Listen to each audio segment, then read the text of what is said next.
నమస్తే, welcome to our voice. నేను journalist నవత. జై శ్రీరామ్. ఇది భారతదేశంలో పుట్టి సనాతన ధర్మాన్ని నమ్ముతున్న ప్రతి ఒక్కరూ ఎదుటివారు కనిపించినా లేదా మానసిక ప్రశాంతత కావాలనుకున్నా పదే పదే వినిపించే మాట జై శ్రీరామ్.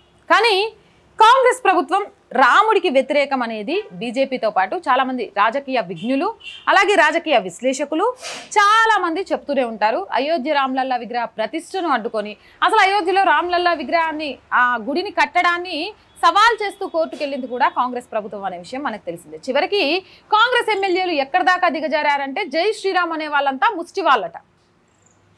వీళ్ళకు దిమాక్ ఉందా, దిమాక్ లేదా, మాట్లాడే మాటలు ఎదుటి వాళ్ళ మనోభావాలను దెబ్బతీస్తాయని గ్రహించరా, లేదా కించపరుస్తూ ఉంటే ఒక వర్గం వాళ్ళంతా ఆహా ఓహాని వీళ్ళని పొగిడి ఓట్లు గుద్దుతారనే ఆలోచన, ఇంత నీచానికి ఒడిగట్టడానికి కారణం ఏంటి అని పొట్టులో సోషల్ మీడియాలో జనాలు తిడుతున్నారు.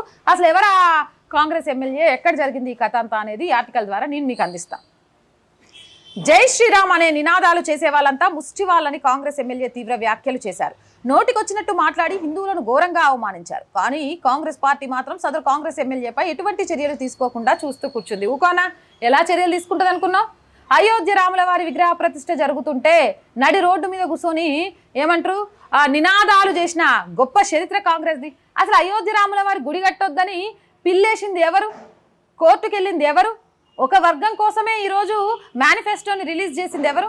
ఒక వర్గ సంతుష్టీకరణ అయితే చాలు అనుకునేది ఎవరు? అసలు కాంగ్రెస్ పార్టీ అంటేనే ముస్లిం పార్టీ అని మా తెలంగాణలో ఒక లీడర్ కూడా చెప్పిండు. అలాగే స్వయంగా ముఖ్యమంత్రి స్థాయిలో ఉన్న వ్యక్తి ముస్లింస్ అయితే చాలు మీ డోర్ కొట్టి పథకాలు మీ ఇంట్లోకి వస్తాయని చెప్పిండ్రు. ఇలాంటి మస్తు చరిత్రలు ఉన్న కాంగ్రెస్ పార్టీ రాములోరినో లేకపోతే సనాతన ధర్మాన్నో హిందూ ధర్మాన్నో గౌరవిస్తుందని ఎట్లా అనుకుంటాం? అలాంటి దూషించే విధంగా మాట్లాడే వాళ్ళని శిక్షిస్తుందని ఇంకెలా అనుకుంటాం? రాజ్కేజ్ కర్ణాటక చెందిన కాంగ్రెస్ ఎమ్మెల్యే. ఈయన కగ్యార్ నియోజకవర్గానికి ప్రాతినిధ్యం వహిస్తున్నాడు. అయితే తన నియోజకవర్గంలోని ప్రజలంతా ఈసారి నరేంద్ర మోదీకే ఓటు వేయబోతున్నారన్న విషయం తెలుసుకున్న రాజ్కేజ్ కోపంతో ఊగిపోయారు.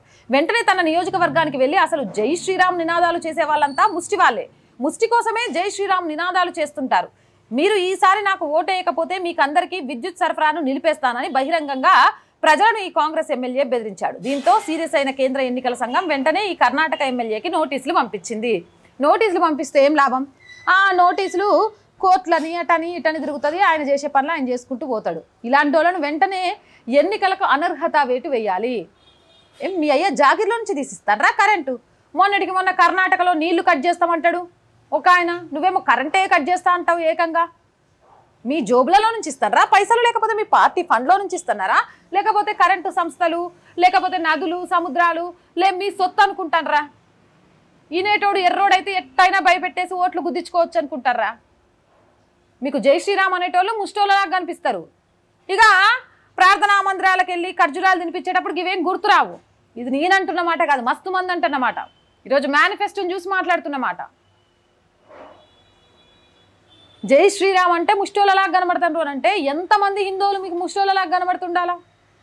మీకు బీజేపీ మీద కోపం ఉండొచ్చు, ఎందుకంటే అధికారం కోసం కొట్లాడుతున్నప్పుడు రెండు పార్టీల నాయకులు ఒకరినొకరు దూషించుకోవడం కామన్ కాబట్టి దూషించుకోండి.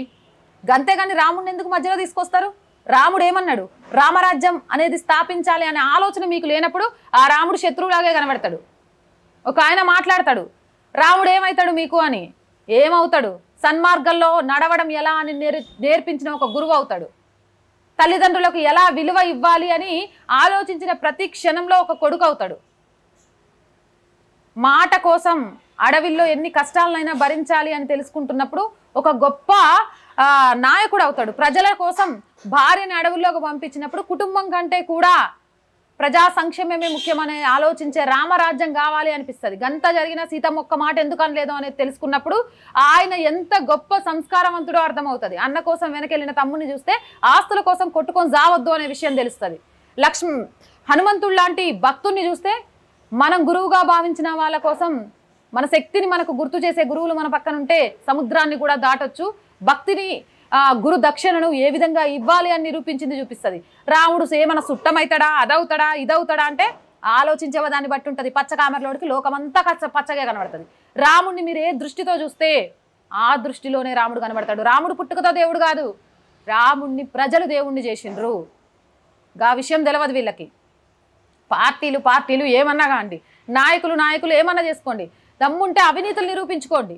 అంతేగాని రాముని మధ్యలో తీసుకొచ్చి రాముని మొక్కితే ముష్టోళ్ళు అయిపోతారు. రాముని అంటే ఇదైద్ది, రాముడు మీకేమన్నా సుట్టమా, రాముడు ఏమన్నా మీకు చేసిండా అంటే చేసిండు కాబట్టే 500 సంవత్సరాలైనా సరే అయోధ్య నేను పుట్టిన స్థలం అని చట్టపరంగా నిరూపించుకోవాల్సిన పరిస్థితిలో కూడా నిరూపించుకున్నాడు. ఈరోజు ముద్దు బాలుడిగా రామ్లల్లా విగ్రహ ప్రతిష్ఠ రూపంలో రోజుకు లక్షల మందికి దర్శనం ఇవ్వడమే కాదు, లక్షల మందికి అన్న ప్రసాద రూపంలో కడుపు నింపుతున్నాడు, ఎంతో మందికి ఉపాధిని కల్పిస్తున్నాడు.